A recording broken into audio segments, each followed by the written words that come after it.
Abra comigo a sua Bíblia em Lucas capítulo 10, versículo 25.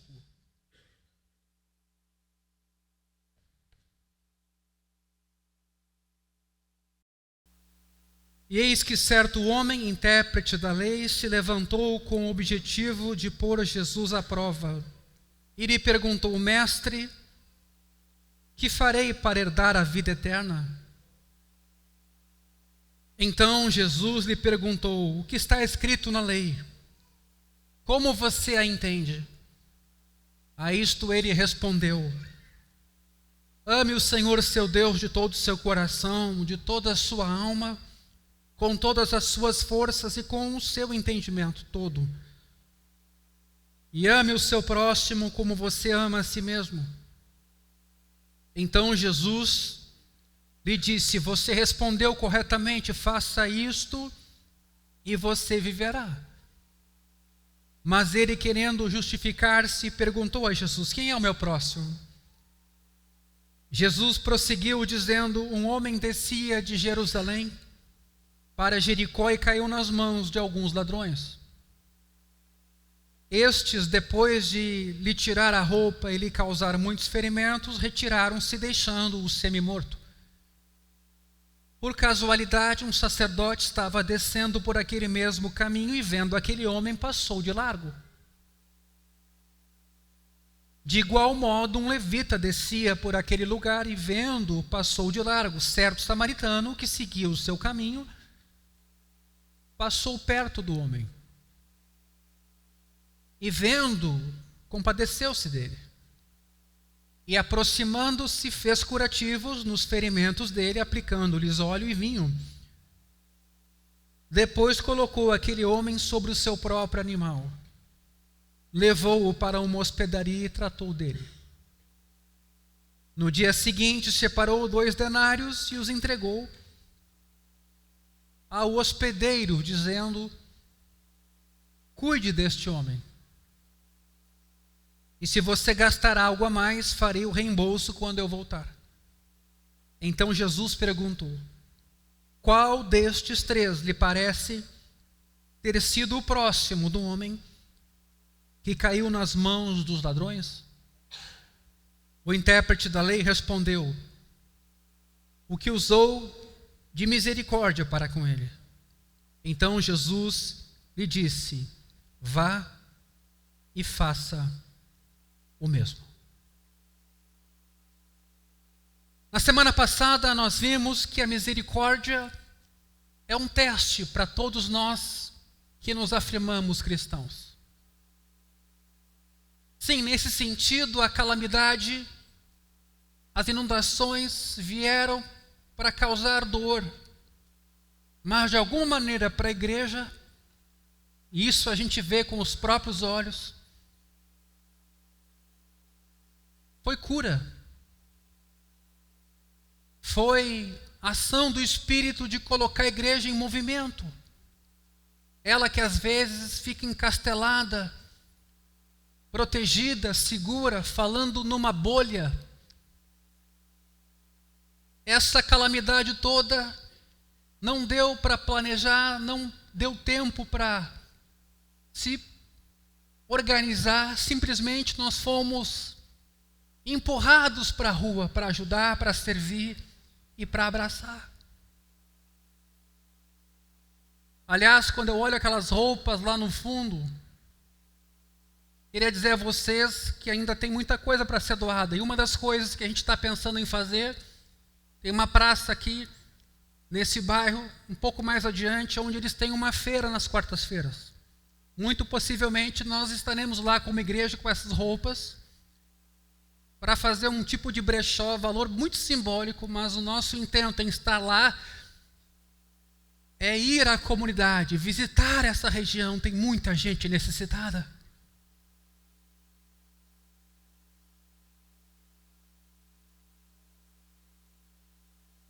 Falei na semana passada que não podemos ter uma cara para Deus e uma outra cara diferente para o necessitado.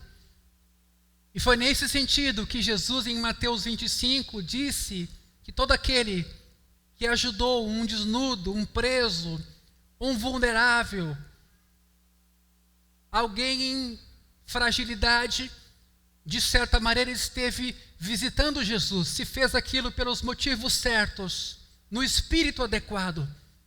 Aparentemente Jesus não estava lá, mas servir aquelas pessoas foi por causa de Jesus. Logo, quando nós somos convidados a servir as pessoas necessitadas e não o fazemos, de certa maneira estamos deixando de servir a Deus.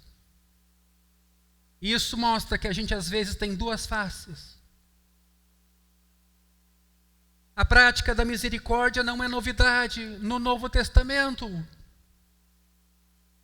Gênesis 2,15, por exemplo, reafirma a misericórdia quando lá no início fala que devemos cultivar e guardar o jardim de Deus. O jardim é para ser cuidado. O jardineiro, o cuidador, não destrói a natureza nem a deixa como está, mas a cultiva, a desenvolve, a protege, realçando sua beleza, sua utilidade, sua fecundidade. O primeiro ato de misericórdia aconteceu logo após a queda. Deus cobre Adão e Eva com peles de animais. Sim, eventualmente há um significado redentivo aqui, mas também há um significado de abrigar, proteger, acolher aquela nudez que agora estava exposta. É um ato físico, vestir. Quando Deus entregou a lei a Moisés, ele estava construindo uma comunidade de fé em que justiça social era um tema obrigatório, assim como a justiça pessoal e padrões morais. Exemplo, Êxodo 23, versículos 10 e 11. Os israelitas eram proibidos de colher toda a plantação dos seus campos para que o pobre respigasse de graça, ele pudesse colher as espigas que caíram. Para que os pobres do seu povo achem o que comer e os animais do campo comam do que sobrar. Faça o mesmo com a sua vinha e com o seu olival. Deus ainda mandou que eles doassem aos pobres até que estes não tivessem mais necessidade. Deuteronômio capítulo 15, versículo 7, veja o que diz esse texto. Se houver algum pobre entre vocês no meio dos seus irmãos, em algumas das cidades de vocês,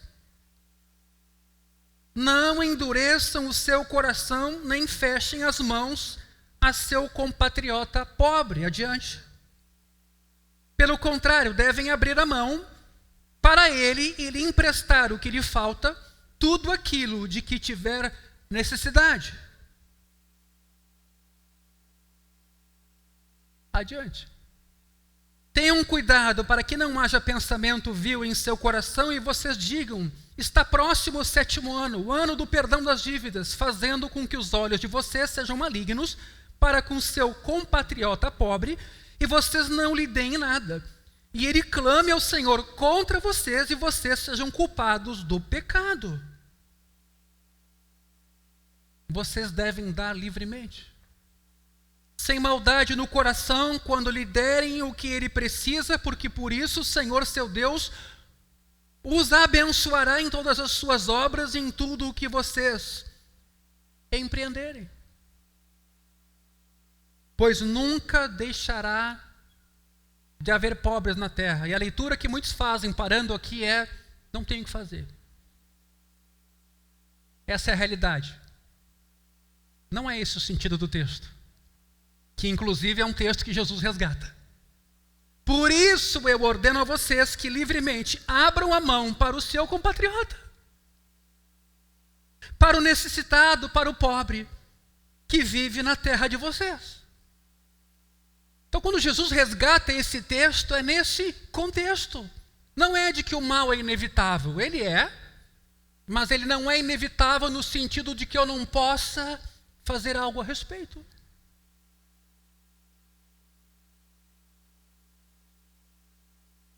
O dízimo era entregue a Deus para ser usado pelos sacerdotes para ajudar os pobres. Deuteronômio 14, versículos 28 e 29. Seguidamente, a gente sabe de igrejas que pegam seus dízimos e ofertas e vão lá, pagam dívidas de pessoas necessitadas. Claro que isso é um assunto que tem que ser olhado caso a caso, para não fortalecer nenhuma irresponsabilidade. Mas, quando a igreja recebe dízimos, ofertas, onde que ela vai usar esses recursos? Qual a finalidade desses recursos? Quem é a igreja, afinal? O prédio, as pessoas? Veja esse texto. Então virão os levitas, porque não tem parte nem herança com vocês. Os levitas, eles não tinham uma terra em Israel como tinham as outras tribos. Os estrangeiros, os órfãos e as viúvas que moram na cidade de vocês e comerão e se fartarão para que o Senhor, o seu Deus, os abençoe em todas as obras que vocês fizerem.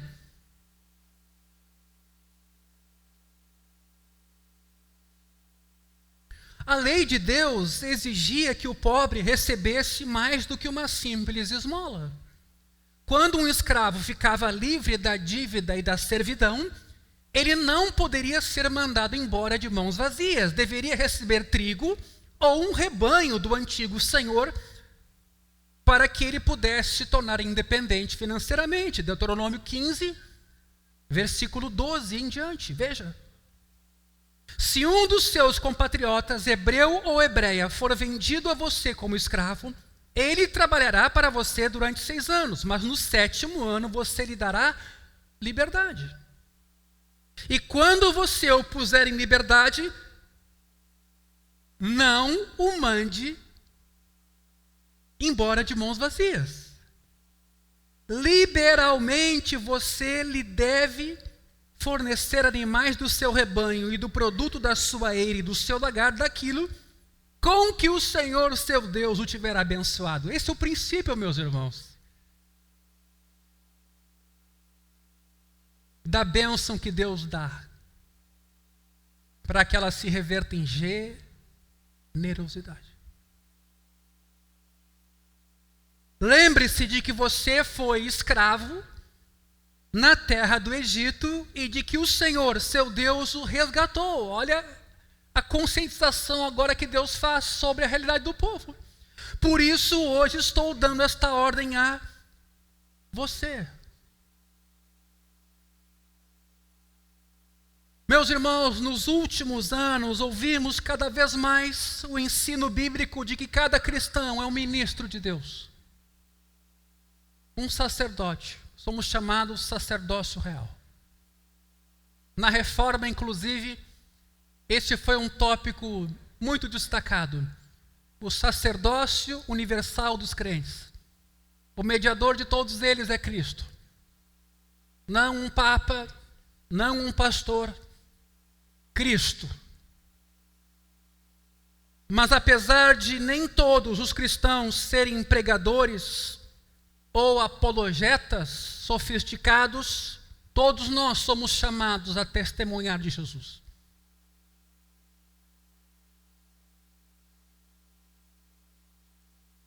Ontem eu conversava com um irmão que me dizia exatamente isso: pastor, como é que eu me preparo para falar do amor de Deus para uma pessoa? Às vezes isso me intimida. Eu tenho vergonha. Tenho um roteiro, tenho um esboço, tenho um rascunho. E ele prontamente responde: pois é, Jesus disse que naquela hora ele ia estar conosco e ia colocar na nossa boca as suas palavras.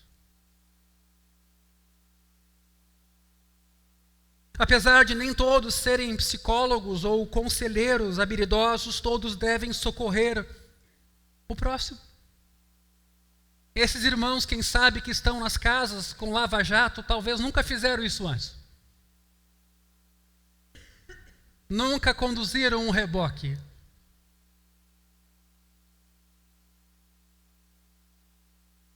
Mas eles estavam lá. Seminários, livros, sermões têm martelado esses conceitos em nossa mente faz muito tempo. No entanto,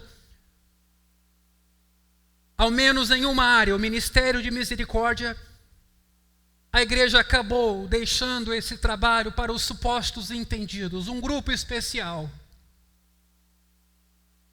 Como se isso fosse área de um departamento da igreja. Na verdade, a própria igreja transferiu quase por completo essa responsabilidade até para organizações seculares ou para o governo. O governo que faça algo. Olha essa calamidade que nós enfrentamos aqui. O que era a prefeitura diante do tamanho do problema? Ou o Estado, então, imagina o governador com mais de 400 municípios sendo visitados por essas cheias.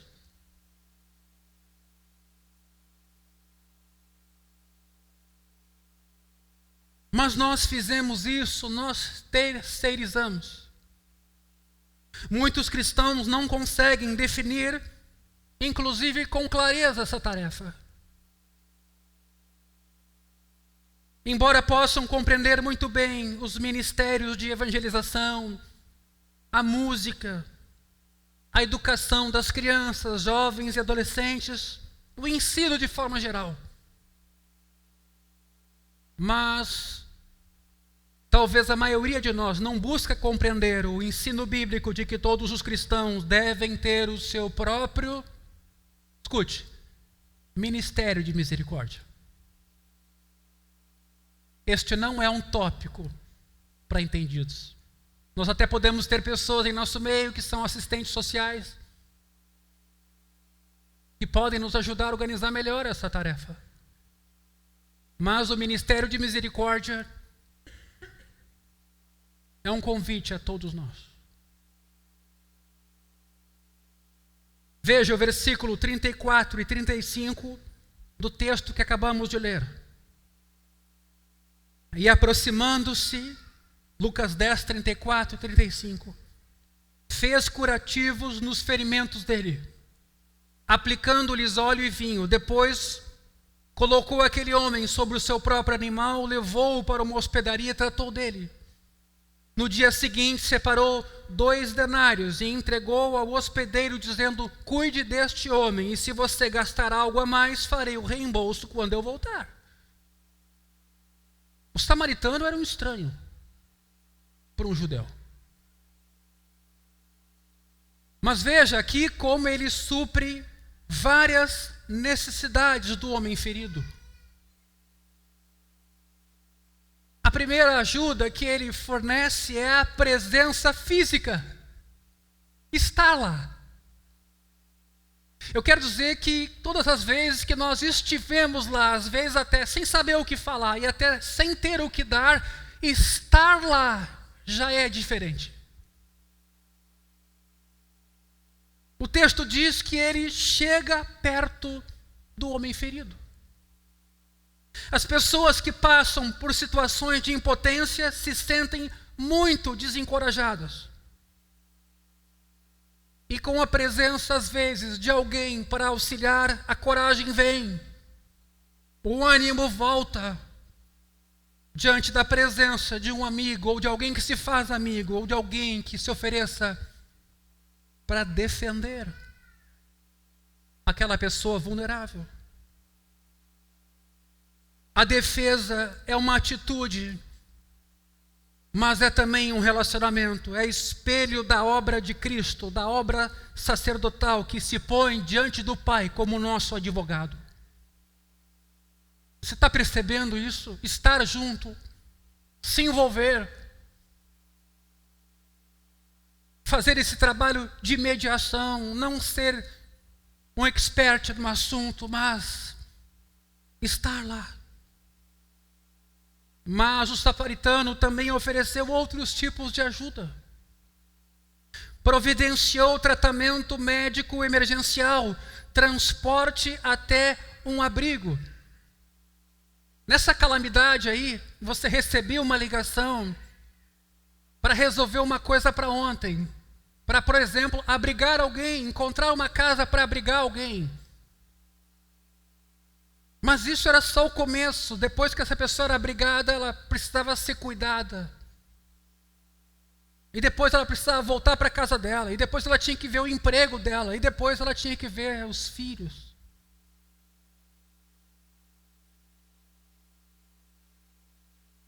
Esse homem samaritano providenciou também os cuidados médicos posteriores na hospedaria. Mais ainda, ele pagou a hospedagem do ferido até que esse recuperasse a saúde ou que o samaritano voltasse a tempo. Sabendo dos cuidados médicos necessários, o texto diz que o judeu estava quase morto, e dos meios de transporte da época, você pode ter certeza que esse homem foi muito generoso. E o que ele despendeu não foi pouca coisa.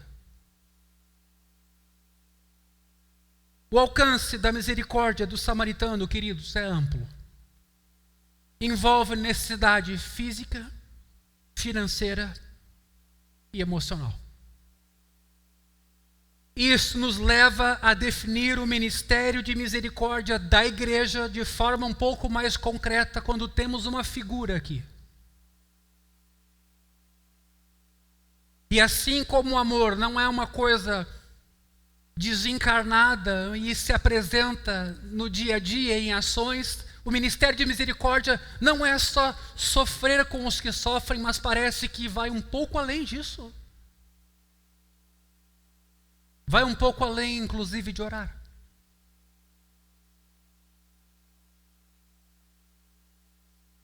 A quais necessidades, de fato, o ministério de misericórdia atende? O que essas necessidades têm em comum? Timothy Keller sugere uma definição muito prática do ministério de misericórdia. Aspas. É satisfazer as necessidades que as pessoas sentem por meio de atos concretos. Exatamente isso que eu falei. Sentem. Satisfazer as necessidades que as pessoas sentem como?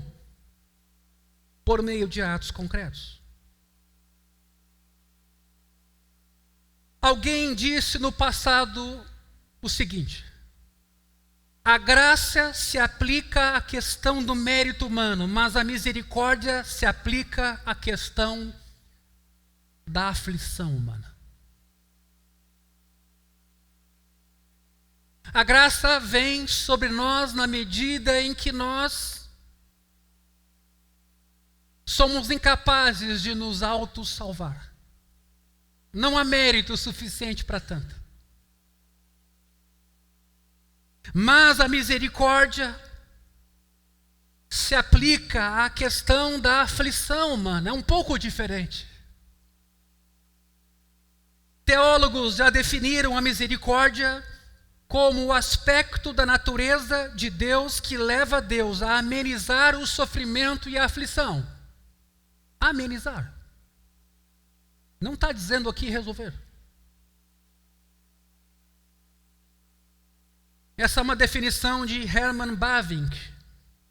Misericórdia é o impulso que nos torna sensíveis aos sofrimentos e carências das pessoas e nos leva ao desejo de aliviá-los. Chamamos esses sofrimentos e carências de necessidades. Meus irmãos, o que são necessidades humanas? Necessidades são dependências. Todo ser humano foi criado como ser dependente. Não somos autossuficientes. Pelo menos todos aprendemos essa lição um dia. Somente Deus pode nos tornar suficientes. E ainda que houvéssemos mantido comunhão perfeita com Deus, teríamos necessidades. No entanto, não conheceríamos o sofrimento, pois todas as nossas necessidades seriam supridas em Deus de modo direto e imediato. Mas hoje, separados de Deus pelo pecado, O mundo sob maldição. Nossas dependências não supridas resultam em vazio, frustração e dor em diversas áreas da vida. Se teve algo que essa calamidade fez, foi expor feridas, vazios, fomes, solidões, dor, medo e desesperança. Não foi a calamidade quem fez isso, ela apenas externalizou esses vazios. Para entender a natureza das nossas necessidades, precisamos olhar mais de perto a queda do ser humano, porque ali está a raiz de todos os nossos sofrimentos. Todos. A primeira descrição que a Bíblia faz das consequências do pecado se encontra em Gênesis 3. Esse texto mostra 4 consequências do pecado de Adão, 4 alienações. Alienações definimos aqui como desvirtuamento resultante do uso de um objeto com um propósito diferente daquele para o qual foi criado. Se eu pegar o meu relógio de pulso como martelo, ele sofrerá alienação. Por quê? Porque o relógio não foi fabricado para esse fim. Da mesma forma, o ser humano foi criado para conhecer e servir o seu Deus e Criador. Quando ele decidiu ser senhor de si mesmo, a consequência imediata foi uma condição ampla de alienação.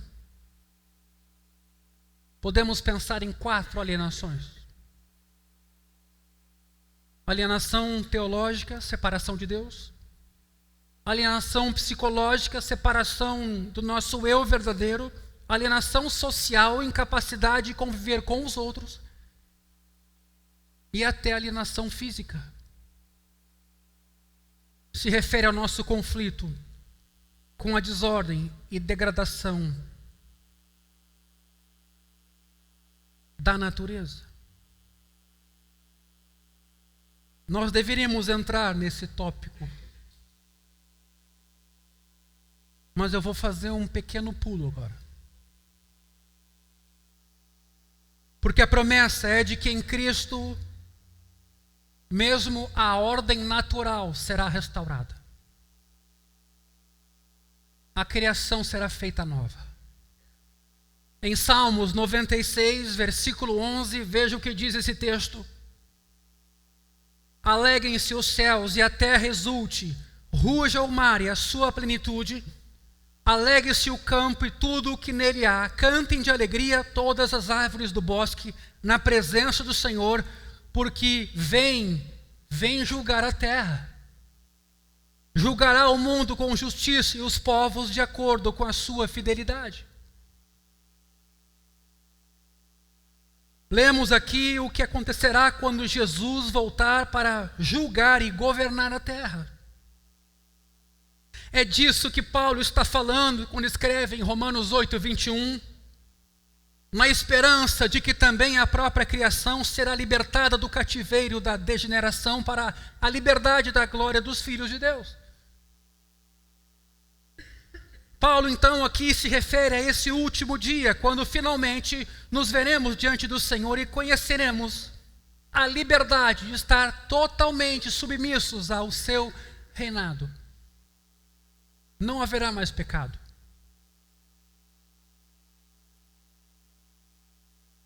Naquele dia desabrochará o nosso verdadeiro eu, meus irmãos. Olha como isso é descrito por C.S. Lewis. Ele transformará o mais fraco e imundo de nós em uma criatura maravilhosa, radiante e imortal, que pulsa com tal energia e felicidade e sabedoria e amor que jamais conseguiríamos imaginar. Um espelho brilhante e imaculado que reflete de volta para Deus com perfeição seu próprio modo de ser, alegria e bondade sem fim. Nós não seremos os únicos glorificados. O reinado de cura de Cristo será estendido a tudo que existe na vida e na natureza. A bem-aventurança do reino de Deus é rica e abrangente, meus queridos. Todas as separações causadas pelo pecado serão curadas. O reino de Cristo é a completa reversão de toda a maldição de Deus sobre o pecado pronunciado em Gênesis 3. O reino de Deus é o instrumento de renovação do mundo inteiro e da vida em todas as suas dimensões, emocional, material, física. Do trono de Jesus flui vida e poder tal que nenhuma doença, deterioração, pobreza, desonra conseguirão resistir.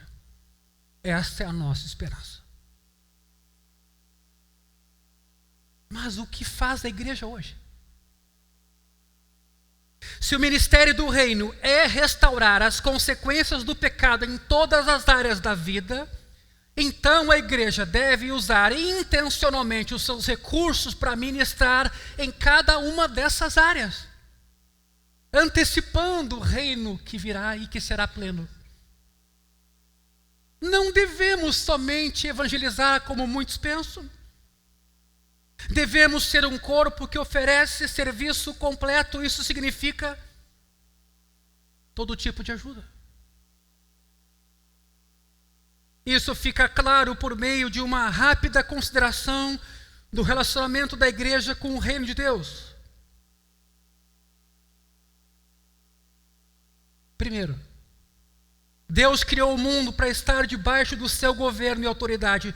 Todas as coisas foram criadas para serem governadas por Ele e elas somente cumprem seu papel sob o domínio dEle. Segundo, o pecado desvirtuou o governo de Deus. O universo caiu vítima de ruína e morte em dimensões diversas: pessoal, psicológica, física, social. 3. Cristo veio trazer de volta o reino de Deus à terra. O reino é o poder do rei. O reino de Deus, então, é a renovação do mundo inteiro por meio de forças sobrenaturais. Quando as coisas são devolvidas ao governo e autoridade de Cristo, se tornam elas todas novamente saudáveis, belas e livres.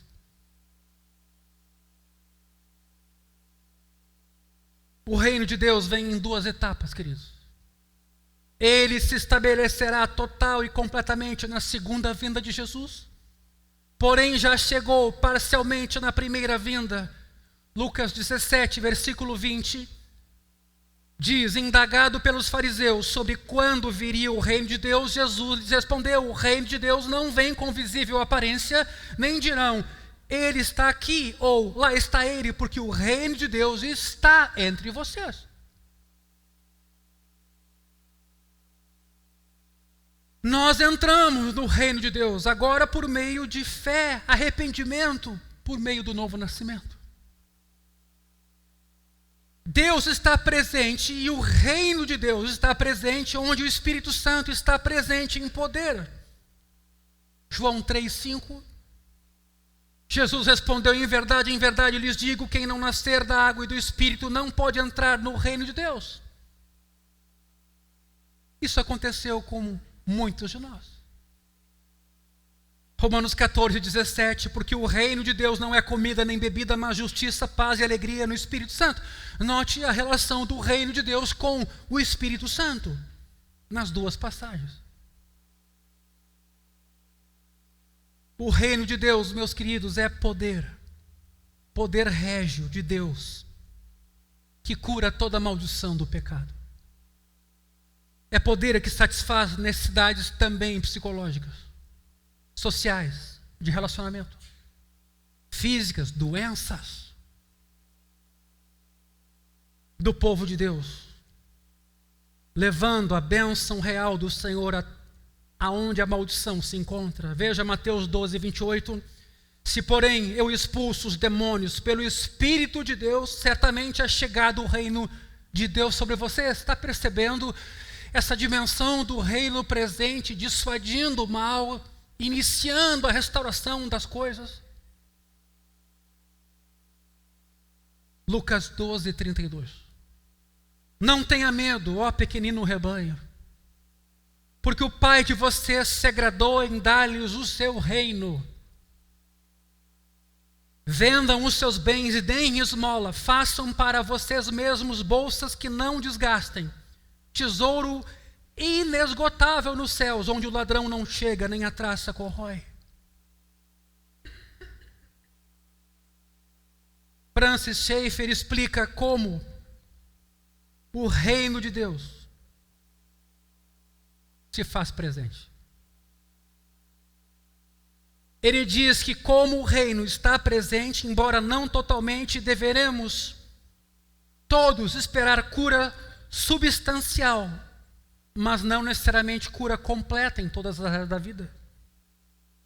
Onde Deus governa por meio da palavra e do Espírito, os efeitos do pecado são curados. Portanto, o reino é parecido com um grande banquete. É um estado de satisfação plena, ou de bem-aventurança, alguns vão chamar. Bem-aventurados os que têm fome e sede de justiça. Isso tem a ver com mesa, satisfação. A cura é sempre parcial, porque o reino ainda veio parcialmente. Mas a cura é substancial, porque o reino já está presente. Edmund Clooney afirma que o evangelismo do reino deve ter um foco integral. Ele diz: a renovação trazida pela salvação em Cristo abrange um universo renovado. Nenhum aspecto da nossa existência escapa dessa bênção última. Os milagres de Cristo foram milagres do reino, feitos como sinais do que o reino significa. Não foi só para credenciar Jesus enquanto Filho de Deus, também sim, mas aquilo era um pequeno antegosto do que seria pleno. Sua bênção foi derramada sobre os pobres, aflitos, desanimados, sobrecarregados. Note o significado da cura dos desvalidos e acolhidos, enquanto o reino se manifesta. O modelo do reino revelado por esses milagres continua hoje na vida da igreja. Portanto, o evangelismo do reino é holístico, integral, uma vez que anuncia por palavras e por obras a promessa de Cristo para a alma e para o corpo. Por isso que uma doutrina cristã fundamental é a da ressurreição do corpo. E aqui a gente tem que ter cuidado para não seguir o que é mais popular, a alma como algo imortal. O que nós aqui estamos afirmando como doutrina cristã é que na ressurreição o nosso corpo será feito novo. Não é só que a nossa alma se liberta de um corpo pecaminoso e o corpo... Não, a promessa da glorificação é um corpo novo, uma nova natureza. Você já imaginou? Portanto, o evangelismo se dá em palavras e obras. E que oportunidade nós estamos tendo nesses dias? De sermos corrigidos, de revermos práticas, revermos o encastelamento da teorização e apenas da reflexão. Que relação tem a igreja com o reino? Por um lado, a igreja é uma planta piloto do reino de Deus. Ela é mais do que um ajuntamento de indivíduos perdoados. É uma nação santa. Ela é uma contracultura. Ela é uma contracultura. A igreja deve ser uma nova sociedade que mostra ao mundo como a dinâmica da família funciona, como é a ética do trabalho, como são os relacionamentos raciais e tudo mais da vida estando sob o reino de Deus. Quer dizer, a igreja deveria viver hoje numa antecipação, numa amostra do que será pleno para todos no futuro. Isso envolve tudo, questão racial, questão ética, de trabalho. tudo. Tudo o mais na vida deve estar sobre o reinado de Cristo. Deus deseja curar todos os efeitos do pecado. Por outro lado, meus irmãos, além de uma planta piloto, a igreja é um agente do reino. Ela não deve simplesmente exemplificar a cura trazida pelo governo, mas ela deve levá-la ao mundo. 1 Pedro 2,9: vocês são raça eleita, sacerdócio real, nação santa, a fim de proclamardes as virtudes daquele que os chamou das trevas para a sua maravilhosa luz. Virtudes amplia o conceito de evangelho enquanto mensagem de salvação pregada. Virtudes implica em outras dimensões do reino de Deus. Anunciar o reino de Deus é mais do que ganhar almas para Cristo. Envolve trabalhar pela cura das famílias, das pessoas, dos relacionamentos e das nações. Por isso que quando a igreja, diante do caos, cruza os braços, ela não entendeu o seu papel. Somos chamados ao ministério de misericórdia, a busca de justiça. Por isso que o tema do aborto, o tema das diferenças sociais, da criminalidade, tem a ver sim com a nossa missão. Nós não temos a solução toda, evidentemente que não temos, mas não podemos calar diante desses temas. Isso não é um assunto periférico para nós.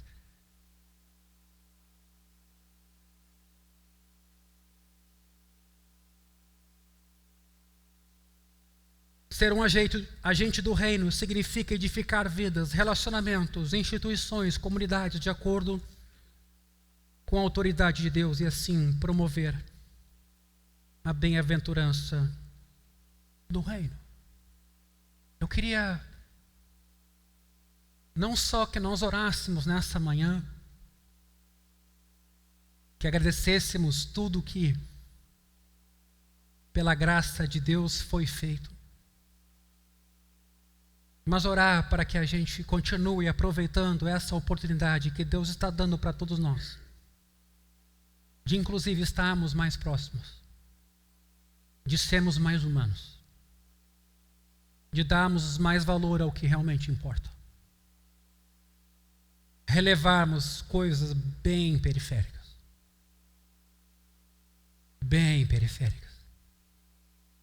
e que possamos ser esses instrumentos de Deus no mundo necessitado e caído. Evidentemente que quando a gente diz que perdeu tudo, muitas pessoas, de fato, quando dizem isso, disseram a verdade, porque aquilo era tudo que elas tinham. Faltava-lhes Deus. Faltava-lhes paz. O que elas tinham era um carro, era um emprego e uma casa bonita que as águas derrubaram. Diante da perda desses bens terrenos e materiais, junto com essas águas, foi a identidade de muitos queridos, parentes, vizinhos, familiares nossos, que não tinham um outro motivo para viver, a não ser carreira, a não ser a sua casa e até mesmo a sua família.